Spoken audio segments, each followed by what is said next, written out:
The first thing you need to do to begin your process of building a news site is to pick a domain name. That is the URL name, the mynewspaper.com name, and you really need to stick with some of the better known suffixes such as .com, .net, .org.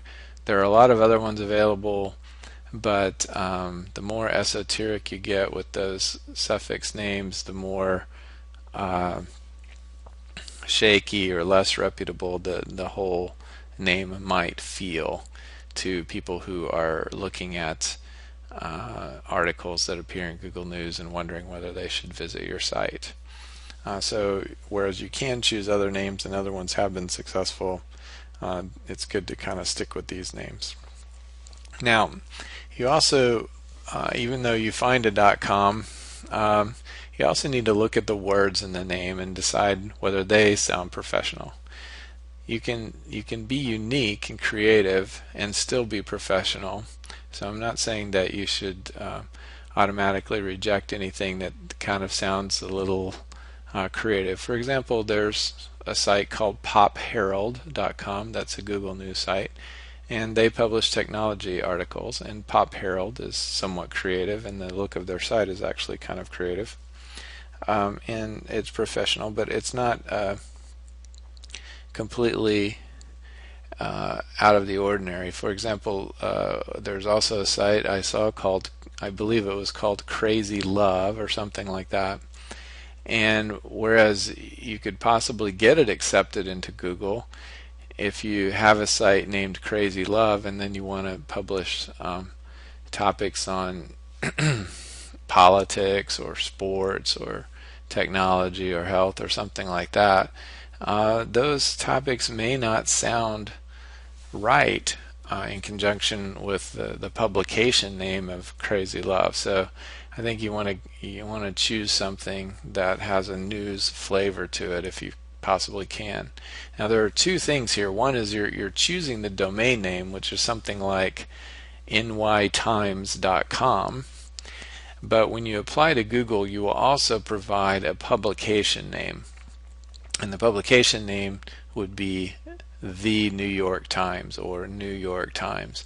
And you want to make sure that when you buy a domain name that the publication name fits with the domain name and that there's not too much of a difference. In this case, NY Times and New York Times are close enough that I don't think there would be any problems. But certainly you can envision some combinations of names that might not be quite appropriate going together.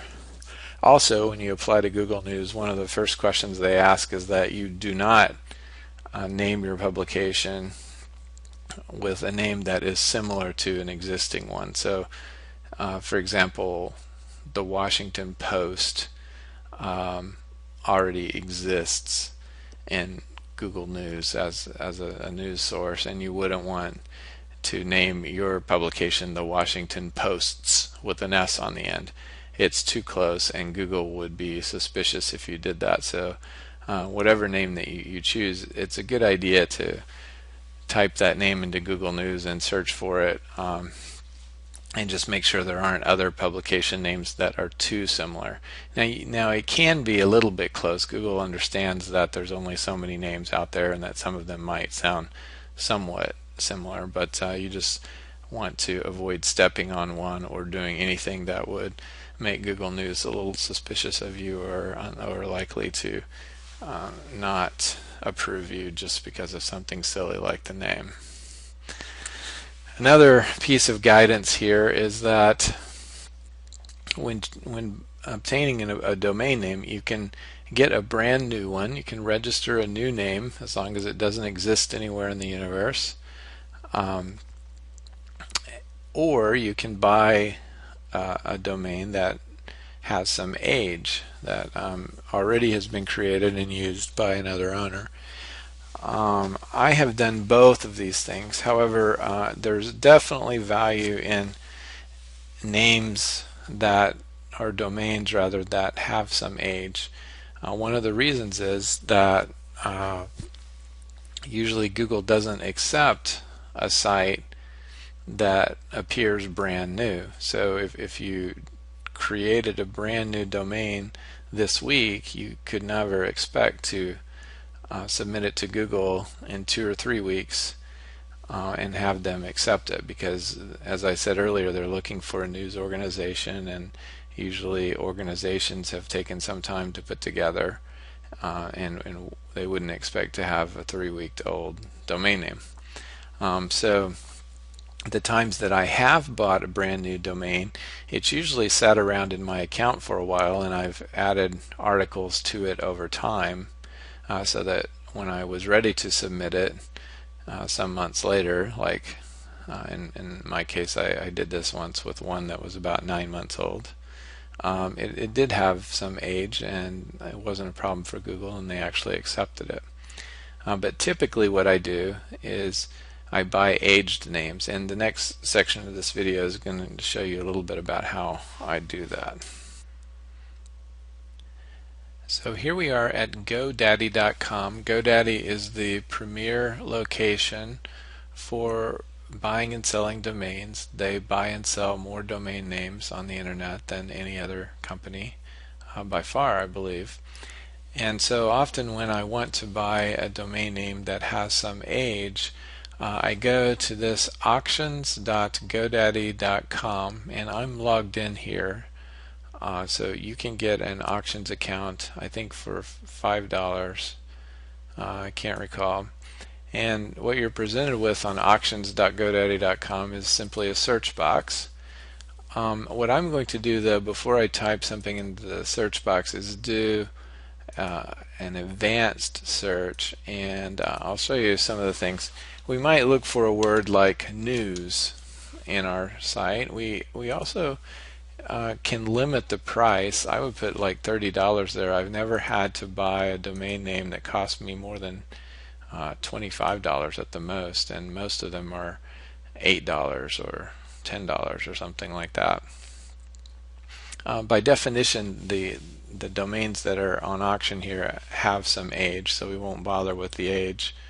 And I chose the .com, .net, .org, which not coincidentally are listed first in this box. As we mentioned on a previous page, those are the best ones to go for. So we'll hit search on that, and GoDaddy is going to return to us a list of all of the domain names that have the word news somewhere in the name and are offered on auction for less than $30. So you can see that there are actually quite a number of names here.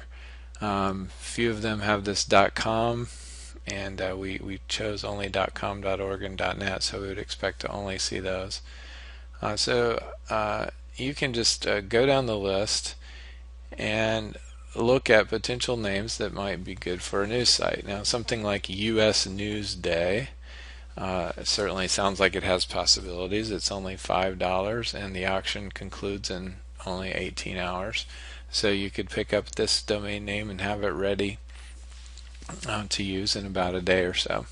But of course, there are many other names here that you can choose from for existing domains.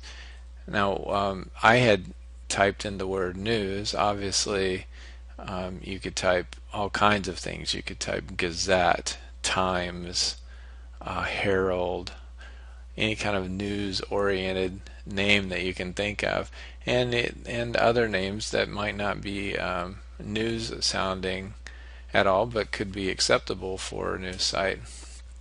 That may just not be a classic name.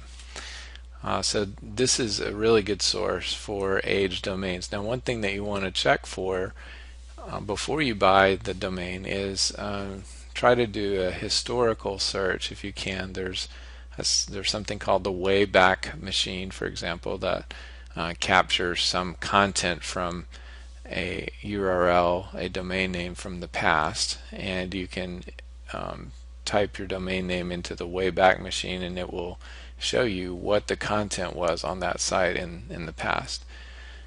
One thing that you want to be a little bit careful about is if you suspect that some of these names have been in Google News or submitted to Google News in the past, but for some reason lost their syndication, then that would not be a name that you would want to choose. Now, I don't know of a way that you can find that out for sure, but I've had pretty good luck with just using the Wayback Machine and observing the content on the site, and you can kind of tell that if it's not, if you find what the old content was and it's not very professional, or on the other hand, if you never find any old content using Wayback or other tools online, then chances are it was never submitted to Google News, was never part of Google News, and you're quite safe with the name.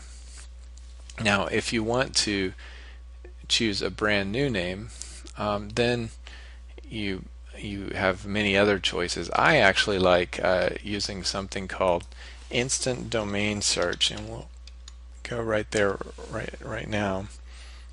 Instant domain search lets you search for a name that is brand new, completely unused. So if you wanted to, again, go with something like newsday.com, you would find, of course, that something as popular as newsday.com is taken.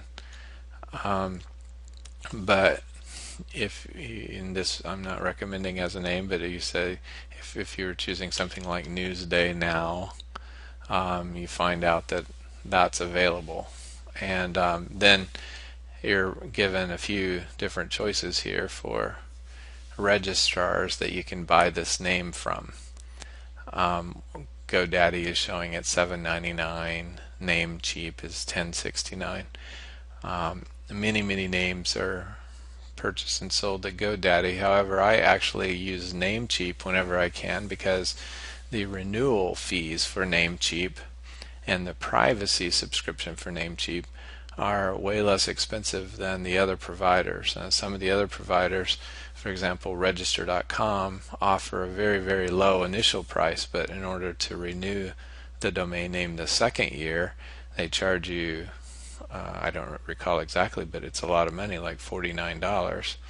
So they draw you in with the $250, but then really hit you hard the following years. Whereas Namecheap actually never does that. They keep their prices quite low, and their privacy cost is also free at the beginning and quite low in the future. Whereas GoDaddy charges you quite a bit for privacy. So all in all, Namecheap has worked very well for me to buy a new name. Now, I mentioned earlier in the video that if you buy a brand new name, then you really want to let it age for some number of months before you submit it to Google. Then that's why I typically buy older sites if I want to turn the new site around quickly. I buy an aged name and go from there.